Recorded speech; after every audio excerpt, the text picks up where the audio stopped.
Chers frères et sœurs dans le Christ, bonjour, shalom, wa assalamu alaikum. Je fais cette vidéo à l'intention des jeunes catholiques.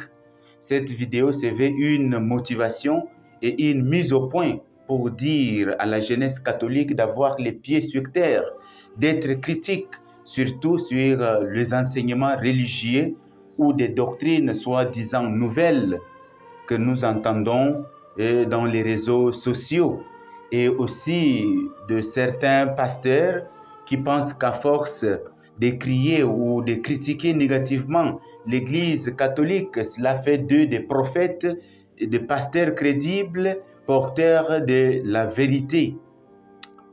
Aujourd'hui, avec l'avènement des réseaux sociaux, il y a une grande possibilité de se former et aussi de se déformer, de s'orienter et aussi de se désorienter.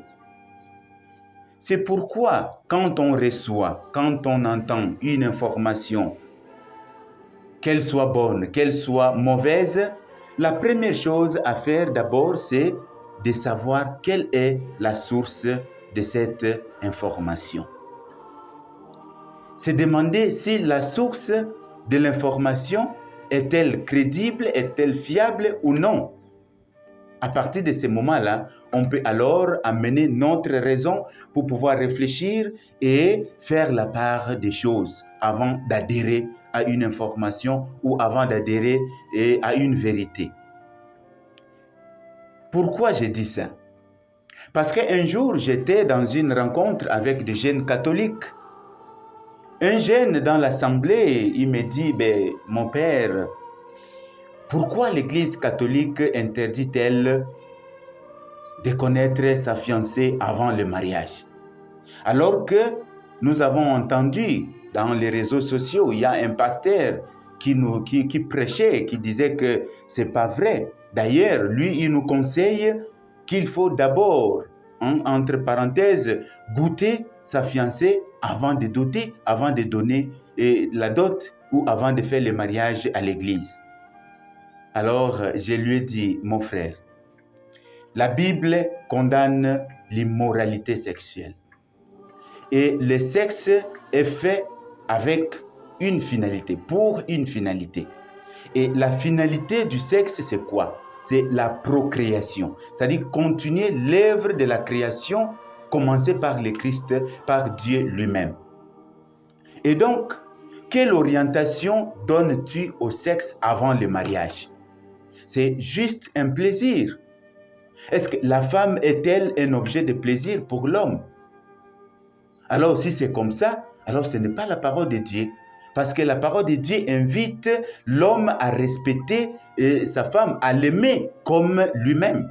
Est-ce qu'on peut se faire soi-même mal? Jamais. Et donc, on ne peut pas permettre de prendre l'autre comme son objet de plaisir. Ça, ce n'est pas aussi évangélique.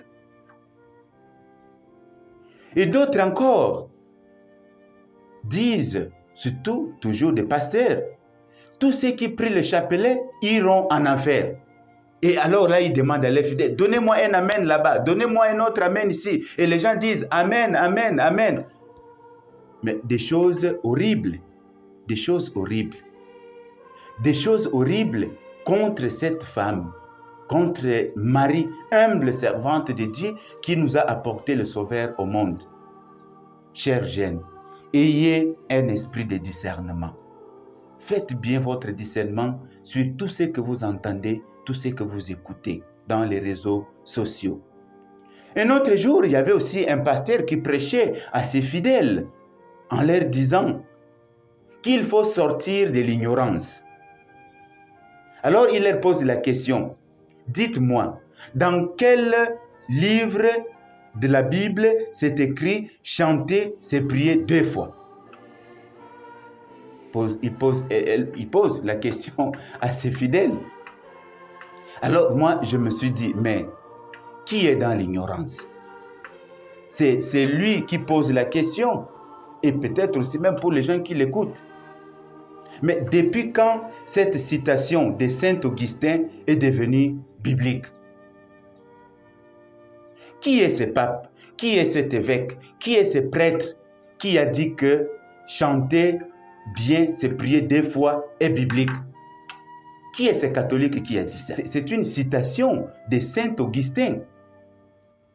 C'est lui qui a dit chanter bien, c'est prier 2 fois. En faisant justement allusion, en interprétant le passage de Colossiens 3, 16, là où c'est écrit « Chantez à Dieu de tout votre cœur avec reconnaissance par des psaumes, des hymnes, des cantiques inspirés ». Et cela fait allusion justement aux chants religieux, aux chants, disons, sacrés. Mais ce n'est pas qu'un catholique a dit que c'est un verset biblique. Alors, c'est à vous de juger qui est dans l'ignorance maintenant.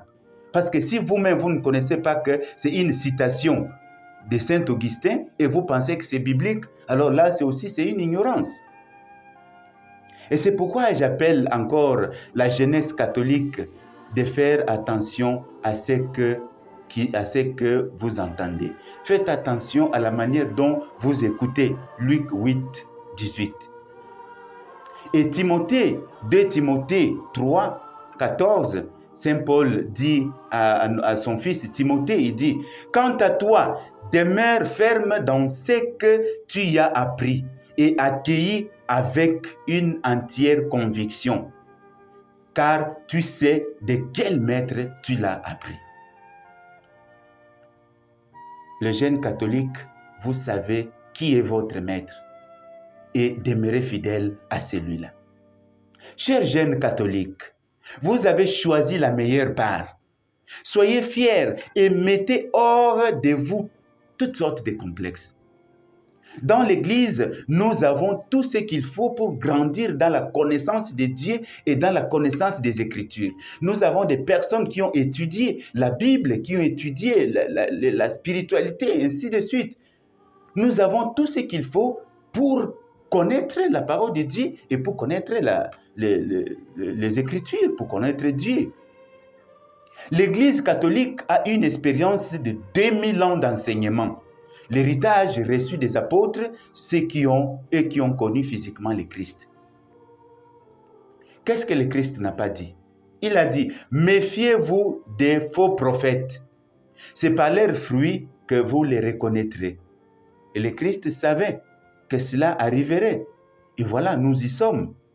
Et donc, faites attention à la manière dont vous entendez.